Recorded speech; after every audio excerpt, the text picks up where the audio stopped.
the situation with DOGE is rattling, causing some fears among some people in Washington, D.C. Let's face it, this is our tax dollars after all, and so it's good to see them prioritizing saving the American people money, $105 billion so far. But the government's also cutting jobs. And I think what Scott Bessent said, the Treasury Secretary, we need to shift from an economy that's focused on the public sector to putting the private sector back in charge. And that is a really encouraging message for the American people. Absolutely. I like the fact that you brought up the point that putting the private sector back in charge is a significant shift from where our country has been in years and decades past. In fact, I want to go to some sound from the president yesterday in the Oval Office talking about Elon Musk, the relationship with the secretaries in his cabinet, and what he's expecting from them. Let's listen to the president. I want them to do the best job they can. When we have good people, that's precious. That's very important, and we want them to keep the good people. And so we're going to be watching them, and Elon and the group are going to be watching them. And if they can cut, it's better. And if they don't cut, then Elon will do the cutting. All right. Very clear from the president there, the directive. What do you make of that? I think a couple of things. Number one, they have made great progress so far. I think that now that the president has a cabinet in place, almost all of them confirmed, he's expecting the cabinet secretaries to follow through and deliver. That's where the priority should be. Elon Musk is an advisor after all, but the real work needs to happen in these agencies. The Daily Signal is reporting so far that the president has delivered 2,000 new appointments just since taking office. They're going at a very fast clip, the Office of Personnel Management and the Presidential Personnel Office. This is a stark change from the first term when the president did not necessarily have his act, together, and we waited many months for this to happen. And so they are moving at a rapid pace, and I think the president is telling the American people that you can count on his administration to make sure that this government is operating effectively and efficiently. You can tell they've been working on a clear strategy from day one, what they were planning to do, and they're executing that right now. I want to talk about another headline that is making news this morning that's just coming out. Apparently, the USAID head, Peter Marocco, has told lawmakers in a closed-door meeting that he is eyeing potential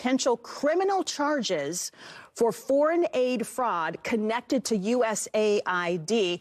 He said this while speaking to a House Foreign Affairs Committee. Have you heard anything about this?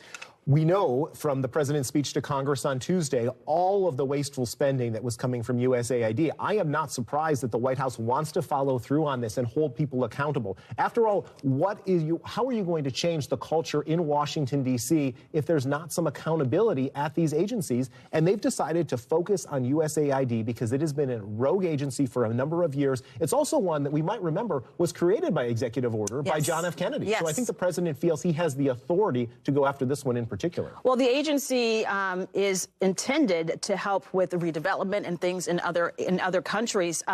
They say they believe they've uncovered, I'm quoting from this article here, they believe they uncovered a pattern of illegal activity at the agency. Now, recently, Elon Musk has come out and he's dropped a little, I call them breadcrumbs, as to he's asking questions, how are members of Congress making $200,000 or $170,000, but yet they're worth $9 million, $6 million, in some cases over $20 million. Are you hearing that members of Congress could be targeted in this, or just could it be anyone associated with the agency? So Nancy Pelosi, the former House Speaker, is the one who's oftentimes making headlines for the amount of money that she has made, from some of these trades. And this is an area where you have bipartisan, it's a bipartisan issue, I should say, that you could have members of Congress ban stock trading for themselves. And it's an area where typically in the past, they come under great scrutiny, but there's nothing ever done about it. And so I'm hoping that Elon Musk and President Trump can put some pressure on Congress to make some reforms in this area. And you mentioned it is a bipartisan issue when you talk about spending, when you talk about all of our tax dollars. We do have some numbers in terms of how the breakdown is. We've seen there's an overwhelming support from the American public surrounding the efforts of DOGE. And hopefully we can get those numbers up pretty soon here in the prompter. But we know there's some numbers in terms of the support. There's also reaction in terms of pushback. What do you make of the pushback that we're seeing and the type of pushback that we're seeing? It's never easy to say no. Let's face it. Politicians have gone to Washington making all sorts of promises.